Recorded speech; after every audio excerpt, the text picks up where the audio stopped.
Hi there, Ronnie here, Amber's Night coming at you with a video.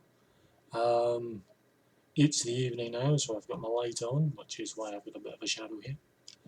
And I thought, as I've sort of come up with some of my favourite role-playing games, I thought I would throw in a couple of my favourite war games as an overview. And the first one I want to talk about is this one, AD&D Battlesystem. This is the second edition of it. Now I bought this second-hand from a model shop, along with the Birthright campaign setting. And I had never really wargamed much. I played a couple of skirmish games, but I hadn't really wargamed. And everyone else was playing Warhammer. And as usual, as happens with me, when I tend to buy rules, I tend to buy the rules that no one else in my group is using, because they just seem to attract. Now, is Battle System full and complete? Does it have books galore on all the different armies? No, it doesn't. You pretty much need AD&D in order to use it, because all the magic is there. And it's certainly not the most streamlined of systems. It's clunky. But I'm going to be hugely controversial. I actually prefer this game to Warhammer. And there are a couple of reasons for it.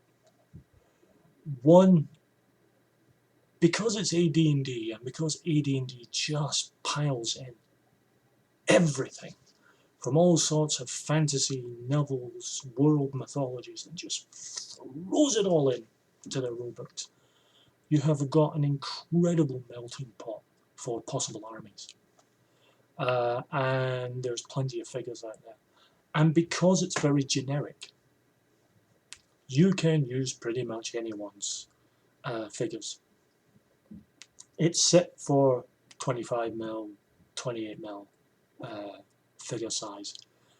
And all the ranges and everything is in inches.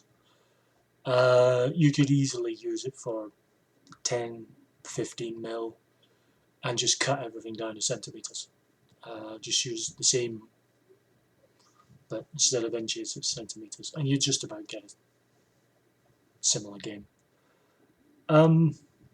Yes, it's clunky, but it's simple and straightforward. And I like the system. It works. It's not perfect, but it works. And it's very easy to get a hold of. Very easy to make figures for, and because you're not being held to the "you may only use Citadel miniatures" tagline from Games Workshop, you can pick up whole armies for use with Battle System for next to nothing. And that, to me, in these times, when we're talking about austerity measures and so on, I think being able to choose your own army is important, and it's one of the real big bugbears I have with Games Workshop, is the fact that they pretty much won't let you use an army if it isn't Citadel miniatures. Now, I understand from a marketing point of view why they do that, but from a shopper's point of view, it just turns me off completely.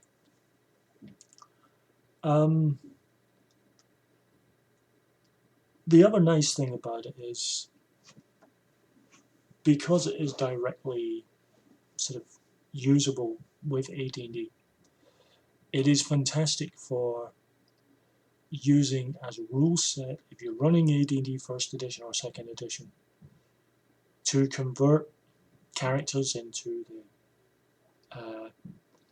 players on the as generals and captains on the board. The conversion stats are in the book,